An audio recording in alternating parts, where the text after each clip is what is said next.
intermission during Devils home games means Dano's Den. Ken Daneyko joining us here as the Devils have gotten back into this hockey game and clearly a better second period. Oh, much better, Matt. I mean, obviously didn't look good again in the first 34 seconds in. You give guys like St. Louis and Modine make mistakes, turn the puck over, they're going to bury it on you. Second period, much better defensively, scored some key goals, got that first one from a good play by Sean Brown sneaking in, and they played with more tenacity. You saw some hits, some more physicality, things we talked about. Hitting isn't out of this game. I know they say the physical aspect's going away, or the fighting or the goonery. You still have to make teams pay the price. They did a much better job of that in the second period. Better job defensively. Goals from Sean Brown and Vladimir Malakov. One at the beginning, one near the end of the period, and we're tied at 2. Let's take a look at some of the plays that you were talking about, indicative of what the Devils have been able to do. This is Sean Brown's goal.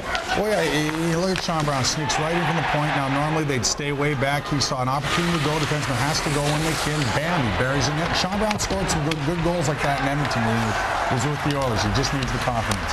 Around here, you see some good defensive work. Brown, again, who's had a solid game tonight. I've been very impressed with him. He plays within his limitations. Mavichuk taking the body. Make these guys pay the price. You have to. You let this team like Tampa Bay freewheel Sean Brown, big body check. If he called a penalty on that, I was leaving the building, Matt, because I still want to see that type of play in the game of hockey, and certainly from the Devils, making teams pay the price. You let guys like St. Louis, LeCavalier, Modine, Richards freewheel out there, and they're going to burn you every time. You saw some hits from Mavichuk, from Brown. Guys paying the price, tighter together in front. You saw 3 players in the play in front of Marty protecting the net, whereas they've been so spread out sporadically with inconsistency during the season, and they're seeing too many gaps where guys are getting too many scoring opportunities around Marty. Now you saw him in there playing tight defensively, battling, paying the price to keep the puck out of their net. All right, so you can hit in the National Hockey League. That was evidence. One of the things, though, the difference is Sean Brown, when he pushed the player down, previous times, if he uses the stick, that's a penalty. Now he's pushed. How hard is it to relearn?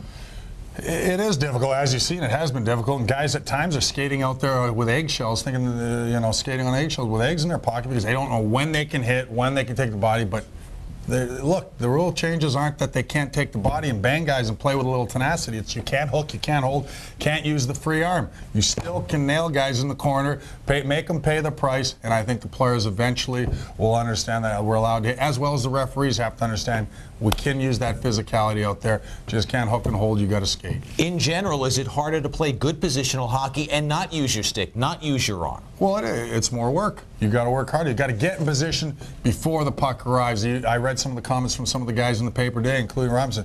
You can't chase guys now and expect to catch them or prevent scoring opportunities with a hook, a hold, where you could maybe get away with that in the past.